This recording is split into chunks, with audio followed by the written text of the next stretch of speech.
Okay. All right. Whenever you're ready. Yo, what's up, guys? Okay. Yo, what's up, guys? It's Young Devyn, and you're tuned in, so we love hip hop. Like a pro. This is what? Drop maybe number 287? I like 1,098. Oh man, dope. So listen, man, we are so happy to have you here on the Zoom with us. Young Devyn in the building. You wasn't bodied. I can see you stressing when I sent the Addy for the meat. Cause you outside, it don't mean that you street. I be focused. Young up and coming artists. I've been on these Instagram and these YouTube streets, you know, doing my research, and I see a lot of spitting going on. So yeah. Now you're what, like 19 now, right? Mm-hmm. What makes you want to spit? Because nobody that I know who's 19 wants to spit bars. Right. Like, well, when I fell in love with hip hop, it was like with Nicki Minaj and then like Meek Mill. And like, you know, Meek, he always been real, like, no matter how big he is, he still will go up to Funk Flex and freestyle. Like, so I just always loved that about him, like the hunger and things like that. And I kind of wanted to do the same thing. And it just excited me, like seeing people freestyle and be good. It was just an exciting thing for me. So I just did it, and it became like it started as a hobby, but then it became a passion because I really fell in love with like telling my story through it. And how are you like writing in your phone, or are you, when you're going to the booth, are you like coming up with stuff in the booth? It's usually in my phone, but nowadays, now I'm more like the booth. Like before, I used to just like 3, 6 a.m. I would just be writing songs, but now I could go to the studio and I'll be able to freestyle songs. You know, just over the time of pushing your pen, it's like muscle memory. So, you know, my creative process is a little bit more like further ahead now, I would say. And, you know, I just try different things and it works out. Okay. PK Herc just stepped into the building. He's one of our hosts as well. You know what I'm saying? Hello. I was trying to find the link and stuff. I had our little technical difficulties. Apologize for being late. No problem. So even like staying on the, and we're having a lyricist conversation right now, Herc. I'm trying to pick her brain on, you know, her lyrical prowess, you know? Do you get writer's block? Yeah, she says she's a fan of the old school hip hop, but she's in tune with the new vibe too, right? Yeah. So I like that. I appreciate that you gravitate towards the older MCs from like the 90s and stuff like Nas's and those artists like that. So do you have older siblings, or is just what you heard growing up? It's really just more so what like I discovered. I'm the baby of my family, but like my siblings, we're all close in age. Like my oldest sister is like 25. But yeah, like it was really just more so me doing my own discovery and me being like a student of the game and like finding out these different people. Like that's how I got into like Jadakiss Heavy or DMX. Like those two, when I really found out about them, like I really locked in on them as well. So it was really just me doing my own discovery. Even with like Lauryn Hill, you know, she kind of one of my favorites. To be able to blend, you know, heavy bars with melodies. You know, like I realized it is a balance and you can do it. And that's what I got from her. And so I think it was really great to be able to have those like old school influences, but still, you know, put it in new school relatable ways because it kind of bridges the gap, you know? Yeah. That's the best way to say it. Do you ever get writer's block? And if so, how do you get yourself out of it? I actually just don't think about it too much. Like I really just try to ignore it as much as I can. Like if I can't come up with like a bar, if I can't come up with a verse, I don't force it. Like I would literally just think of something else. Because when like with creative, you know, things like that, you can't ever force stuff like that. Especially when you have like a God-given gift, you can't ever force God-given things because that's clearly God just telling you to take a break right now. So whether it's like a week or 2 weeks, whenever that time comes and I get that inspiration again, I just go. So, you know, in that time where I can't write, I usually try to observe as much as possible so that when it's time for me to come back to the table, I have things to write about. You got the content. Yeah, yeah. Very interesting. The BET cipher. Listen, call me the gold and the greatest. I'm seeing more green as Jamaicans. I'm Trini, but no couple Haitians. Still right? I'm seeing the cipher. You're introing your part of the cipher and everything. How do you prepare for something like that? It was really fast. The crazy thing is, like, let's say they hit me up like the Thursday, we're in LA this Sunday, you know, like they just was like, hey, we want you to be in the cipher. 2 days later, they sent the beat. Like, I think it was like the day before my flight. and I wrote to it, and literally I just got there and they were like, all right, you got to do the intro and then you start rapping. So I'm like, okay, this is pressure because I'm starting it off and I'm finishing it. But it's like, you know, it came together perfectly, and like it went viral. Like it just did everything that I, you know, would have prayed and hoped for it to do. So yeah. And like, is it one take, or like you know, just to get behind the scenes of what goes on there, is everybody doing it in one take, or is there a couple of fuck ups? It's like, yeah, some people do mess up. Like for me personally, like I did the rap, but I freestyled it like 5 different ways. Like because the rap that I wrote is not the same rap that I went and did because I blanked out. Like as soon as I got there and I was actually in front of the lights and the camera, like, you know, I never get stage fright or anything of the sort. It was really just more so like a, you know, realization moment. Like literally the year before, I told my mom, like, I'm going to be on the BT cipher next year. And at that time we had no connections. I was not signed, nothing of the sort. And a year later, so said, so done, you know, still with no connections, no deal, nothing, just organic, you know, hard work and just me putting out content. So it was kind of like a surreal moment.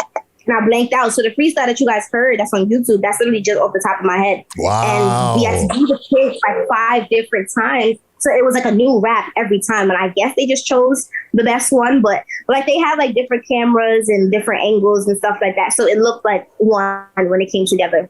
You're a fucking sicko, fam.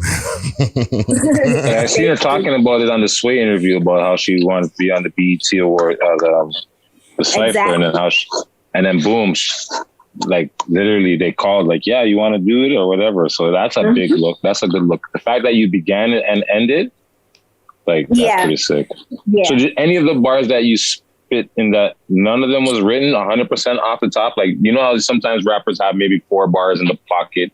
You know, some to start off with. The only bars that I would say was like the end stone I remember to keep saying was the end, because I was talking my Nipsey Hussle, and the beginning, like the first line, literally, that's probably it. Like everything else, it was really just like, I was trying to remember like what the flow was, and I would remember a couple of words. I'm like, you know what, whatever words you remember, just make a bar out of it, you know, and that's exactly what I did. That warms on the spot, on spontaneity. Yeah, that warms my rapper heart right there. Yeah, no, that's a good story. I like that.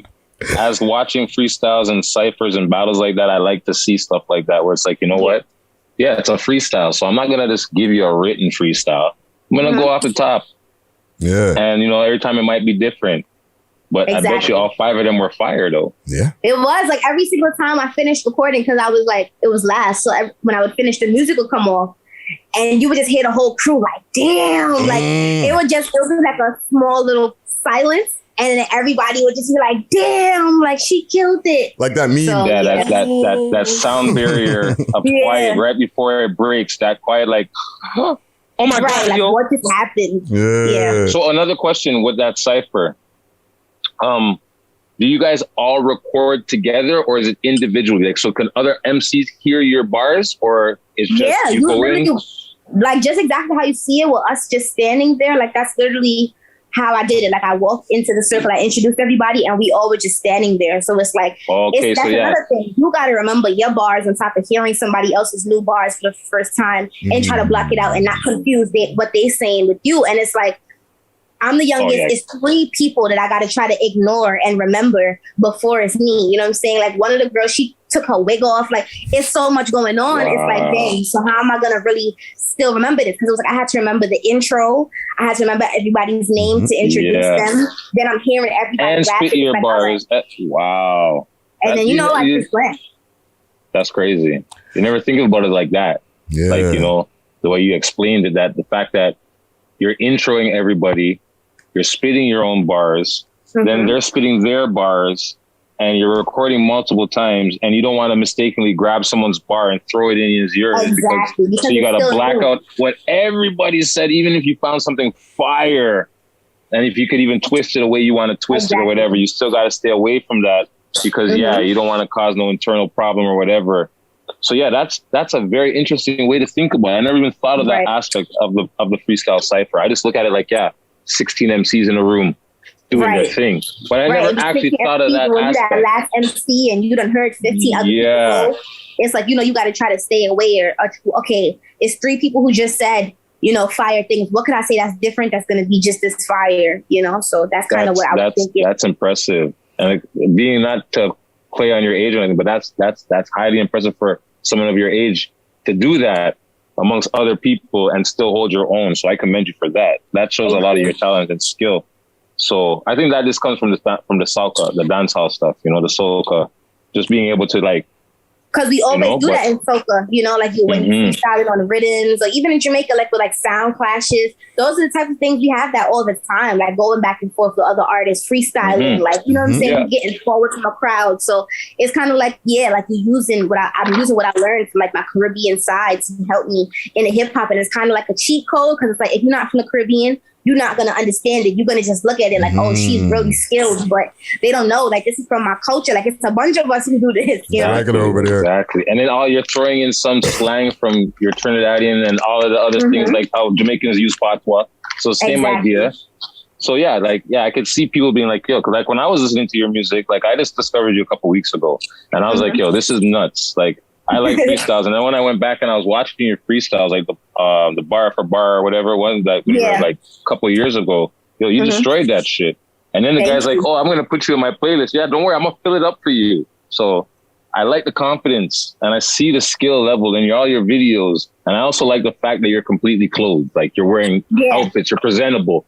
You're not selling sex, you're selling lyrics. Yeah, I always, and I say it in my lyrics too. I say things I don't gotta sell my body for a beat. I say these things because I want to liberate girls. Because as a female rapper, it's either you gotta be super tough and aggressive, or you gotta be overly sexualized. I just feel that's kind of an insult to a woman's intelligence. There's more to women than just sex or being gangster.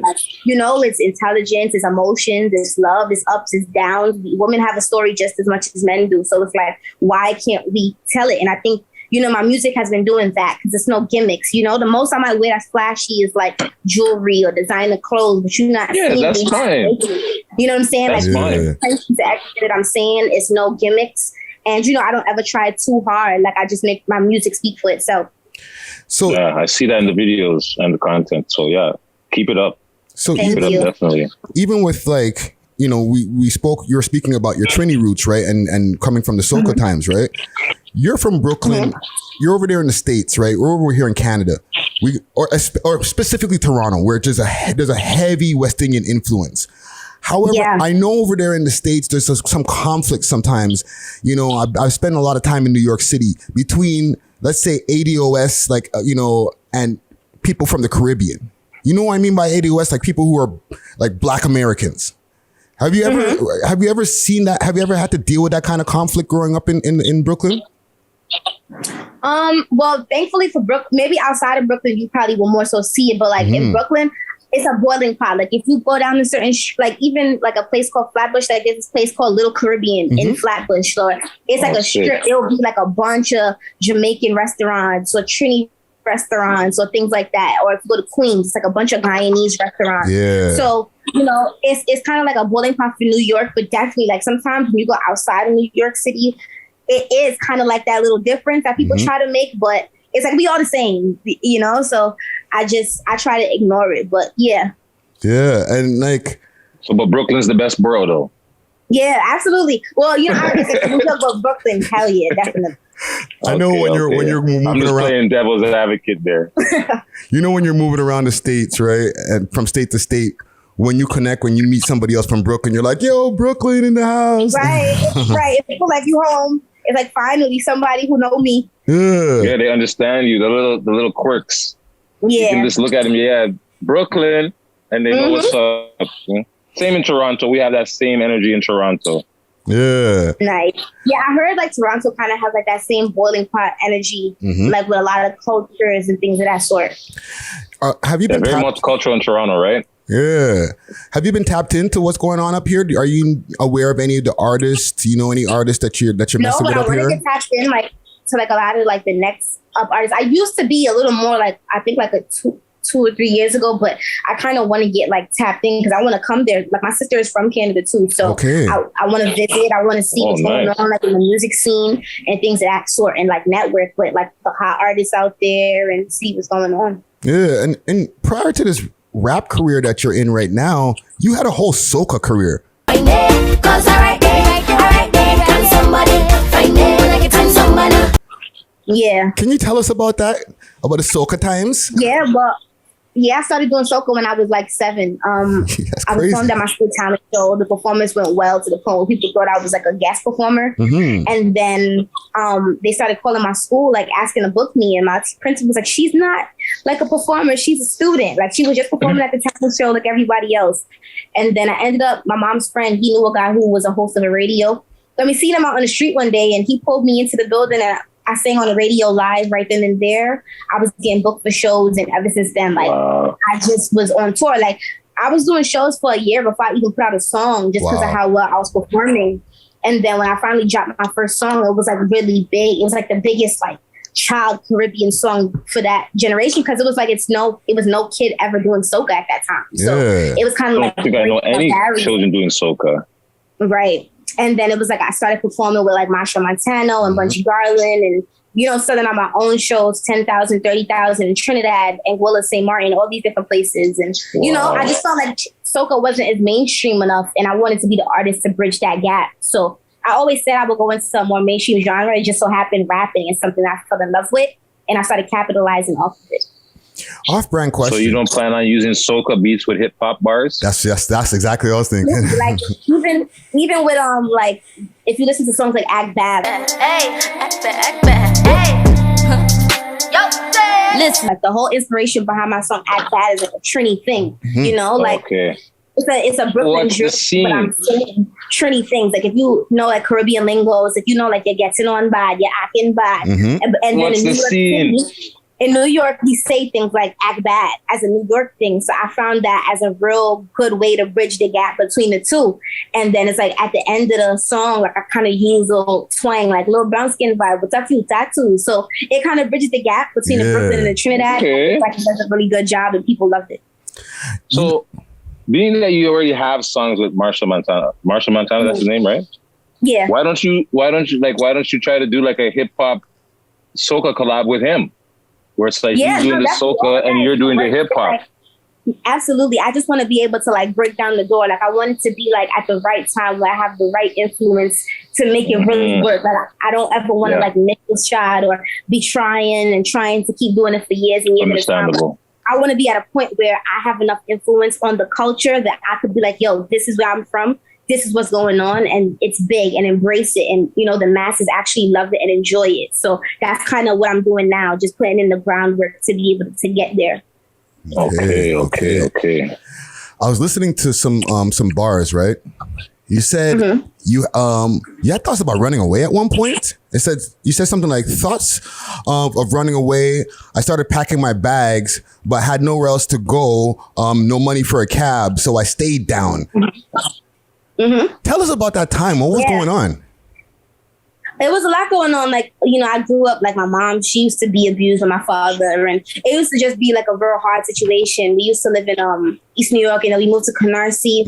The bills wasn't looking too good. So we had to go back to East New York. So, you know, and then we used to sleep in the basement. It was just me, my mom, my brother at one point. And, you know, just being in that type of environment with all those things going on, even my neighborhood, I just wanted to get out and go somewhere. But of course, I'm young. I didn't have any money to go anywhere. So it's like I had to just stay down and, you know, really ignore everything that's going on around me and think about the things that are beyond me. And that's kind of how I became a dreamer, because I always used to just hate the situation I was in my environment. So I always used to dream of the things that I wanted to the point where it started to turn into the things that I'm getting now.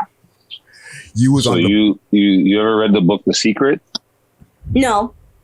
Because it seems like you've read the book The Secret, because you're manifesting a lot of stuff. Yeah, by putting it out there in the air. I'm big on that. I'm big on like manifestation. I'm big on prayers. Like I believe in God 100%. And I just feel like, you know, sometimes people say that they pray and things don't work out. One, I always remember that nothing is before God's time. And like I don't ever think of something like I need it now, because clearly if it was meant for me now, God would have given it to me.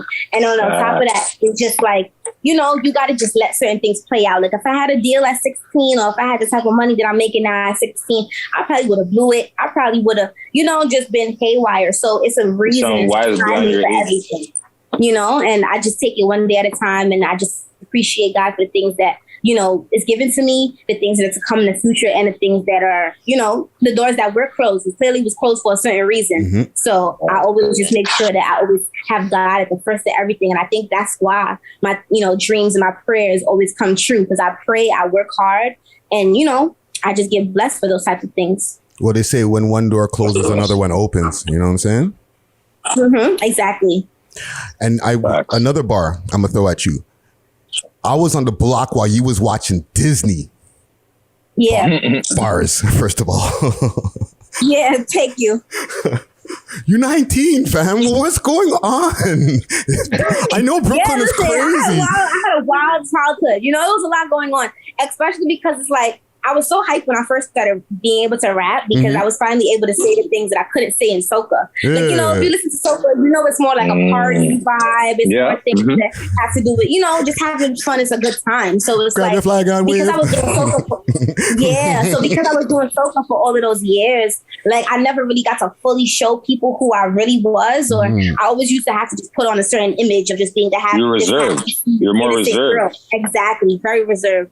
And, very polished. But I was going through like real things behind the scenes. And so when I first was able to rap, I kind of realized that, okay, I'm rapping and I'm talking about what's going on in my life, and it's going good. Like, nobody's saying nothing bad about it. And so I just kept going. So that's kind of when I was able to explain, like, I was on the block when you was watching Disney, like things like that. Like, I was really outside. It's just, the soca music made it look real nice. Yeah. For the most part. So what was the very first track that you dropped, like freestyle, or not freestyle, sorry, track that you dropped that where you're getting the most love from everybody around you, like you weren't expecting it? Was just, whoa, you heard, like, like that moment when you realize, like, yo, I could really do this as a rapper?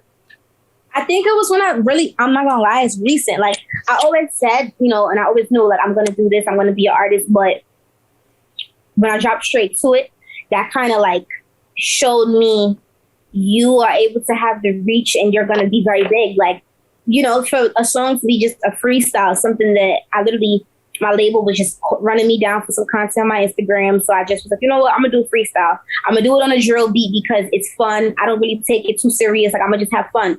And it went viral. And I'm like, you know what? Okay, let me capitalize off of this and let me turn it into a real song. We shot a video for it, to the point where it went from being a freestyle on Instagram. I had on a hoodie, nails wasn't done, no makeup, hair wasn't done, to me being on the radio. It was just like a crazy transformation off of one little freestyle. Like, it doesn't have a hook, it doesn't have anything. So the fact that was able to happen from all of that kind of showed me, like, okay, like, this is good and you're here to stay. And then my thing was like, okay, could you do it again though? And then when we dropped Act Bad, and then it did 1 million views in less than a day and 2 million views in 2 days. Like, these are the things that major artists are doing in the game right now. So to be like an upcoming artist with only like my 1 million views in a day. Yeah. So it's like, to be my, a new artist, only my second song out, and it's a freestyle at that too. That was like crazy, and it kind of just solidified, like, okay, like, people are paying attention, so you got to make sure you capitalize off of this. Yeah, that's crazy. They're saying that we only got like 5 minutes left, so I just got like maybe 1 to 2 more questions left for you. Okay, what do you got in the tuck right now as far as like an album? Because I know we only got a little bit right now, but I know there's a lot more. Yeah, no, absolutely. Like, Baby Go 2 is on the way. Like, that's the thing. People think, like, I dropped the EP, I'm going to go into hiding for a little. Like, no, we're coming right back. Because I just feel like I worked so hard for this moment. I was just saying this yesterday. Like, I worked so hard to get the things and the visibility that I have now. Like, I am not letting up. So, second EP is on the way. It's coming with features from big artists. Like, I'm super excited. And I just think that it's going to really... Can we get a little, like, exclusive? Maybe one artist name? We can say Devyn and Rowdy is coming soon. I'll say that much. Okay. So that's going to be real big for the city. Shout out to Rowdy, shout out to Bobby. And yeah, like, a whole EP is coming again. I'm super excited about it. I'm loving the response to the first EP. I think it's just about to cross 1 million streams. So that's a blessing once again to be a new artist. It's no cosigns, no features. It's just, the EP is 18 minutes and it's gotten to a point where 1 million people, love it. So I'm real thankful, and we coming again with Baby Go 2. Okay. Last question, I guess, that we have for you then. What do you feel most thankful for at this point in time, for everything that you've come to at this point? Say it one more time. What do you feel most thankful for with everything that you've accomplished up to this point? I'm just thankful for like the inspiration that what I've been doing has given to other people. Like every day I get text messages, whether it's from like my friends or my family members or even my mom. Like like I said, a lot of the things that I'm doing now is things that we used to sit out and dream of doing. Like I used to sit out in the room with my brother and we used to like watch Meek Mill vlogs, like him in the club, and they'll have his name on the sign, and like the bottle girls would come. Mm-hmm. To the point where it happened to us. They're coming in the signs, it's saying Young Devyn, the bottle girls coming, they playing my songs in the club, like all the cameras is on me, and things like being able to buy my mom like a chain or ring for her birthday, like things that we used to never even think we could afford. Like all of these things, it's just motivation. Did you say a rave for her birthday? Yeah, it was huge. But hats off to you. It's worth it. Thank you. It's worth it because it's just like, we used to dream of all of this. We worked hard for it. And I know I inspired all my friends. Like my friend, she texted me the other day. She was like, I'm listening to your EP and I'm sitting here in literal tears. Like you used to sit down with me at the bus stop and we used to talk about this and you used to tell me this was going to happen. And now driving around in a nice car, living your dreams. Your song is on the radio. Like I don't even talk to you every day and I still see you and I hear you every single day at some point in the day. That's so dope. she's like, I'm so super proud of you. And things like that really just keep me going, Yo, we love it. We love it. And that's congratulations. Yeah. Thank you. Yeah. Yo, Young Devyn, we really appreciate you having this conversation with us. Yes, I appreciate you guys. You know what I'm saying? Thank you. We like to have conversations. I apologize again for being late. No problem. Yeah, and we like to have conversations more than just interviews, like shooting questions at your head top. You know what I'm saying? So yeah, absolutely. Before you go, give the people your social media. Let the people know where you want them to find you and your music. Yes, you guys can find me on all social medias at Young Devyn, YOUNGDEVYN. Dope. Yo, much respect Definitely for doing this. Thank you guys so much. I appreciate it. Young Devyn in the Keep up the building. good work. Yes, thank you.